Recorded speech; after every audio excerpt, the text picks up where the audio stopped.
So ctDNA is short for circulating tumor DNA. The idea is that cancer cells release small amounts of their DNA into the circulation. And this can be isolated, and this can give information about cancer in the body.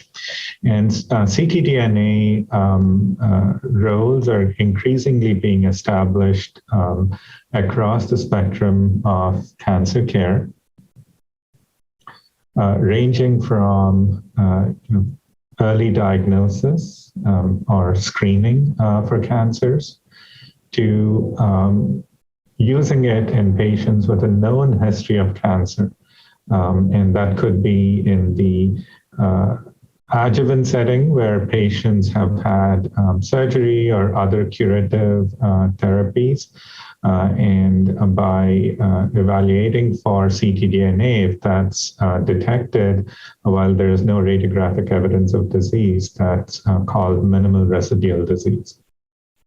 And then moving along in the spectrum, in patients with metastatic disease, using ctDNA to make treatment decisions. And that could be in tumor profiling. So similar to how we do it in tissue, can we get the same information from ctDNA? And then looking at how ctDNA is changing over time in patients on active treatment and trying to make treatment decisions based on the changes. So these are the different settings in which ctDNA can be used in cancer care. And these were discussed in a session at ASCO GI this year.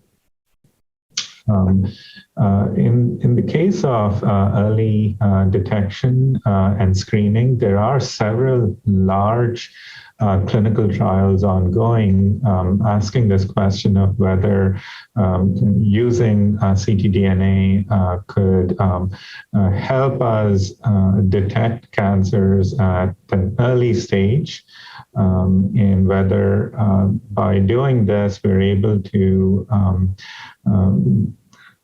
detect cancers that would be otherwise very difficult to pick up. For instance, cancers like pancreatic cancer, biliary cancer, which really do not have any screening methods currently. And in the case of other cancers where there are screening methods, but there are some challenges. For instance, in the case of lung cancer, breast cancer, prostate cancer, colon cancer, these all have some screening techniques, but there are some challenges in terms of cost, uptake, false positives, false negatives. So could we use ctDNA instead in these common cancers as well? In the case of minimal residual disease, this is in patients who've had surgery or other curative therapies, what we know is that detection of minimal residual disease is a very, very strong prognostic factor. And what we know is that patients who are positive for minimal residual disease after surgery, they have a very high risk of recurrence.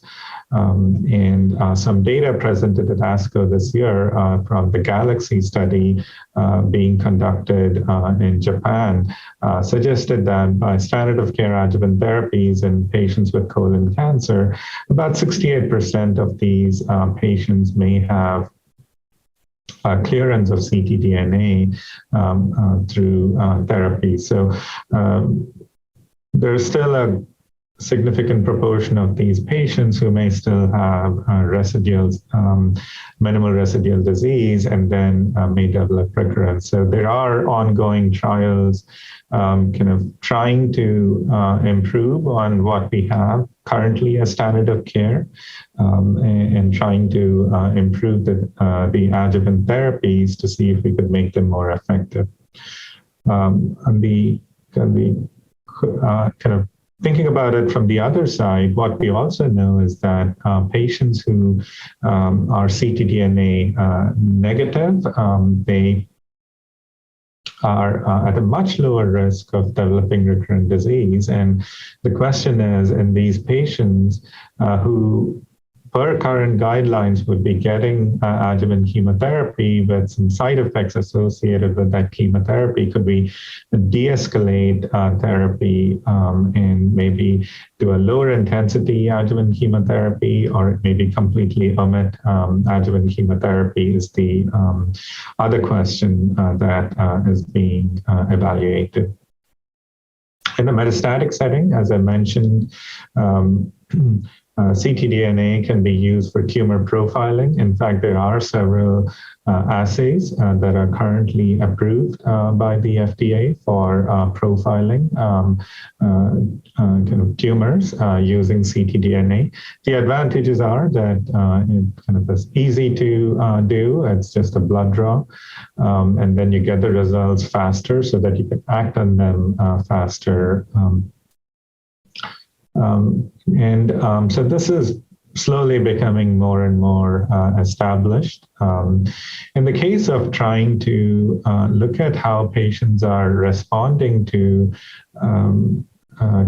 ongoing treatments. So you could look at how ctDNA levels are changing, much like tumor markers, and try to make treatment decisions based on whether the ctDNA is going up or down, and trying to decide if the tumor is responding to the treatment or not. This is a little challenging because we still don't have good cutoffs of what response versus progression. But what's really intriguing is that in the case of targeted therapies such as EGFR antibodies and colorectal cancer, you could monitor for resistance mechanisms to the EGFR antibodies and kind of see if we could target these resistance mechanisms with newer drugs, or we could also think about waiting until the ctDNA is cleared of these new clones of resistance and then rechallenging with EGFR antibodies again. So these are some of the efforts going on in this space. Bottom line is, I think ctDNA is a very powerful and very exciting tool, and the ongoing studies will try to establish the clinical utility of these assays. So how do we use the information from ctDNA assays to help guide patient care and improve their outcomes?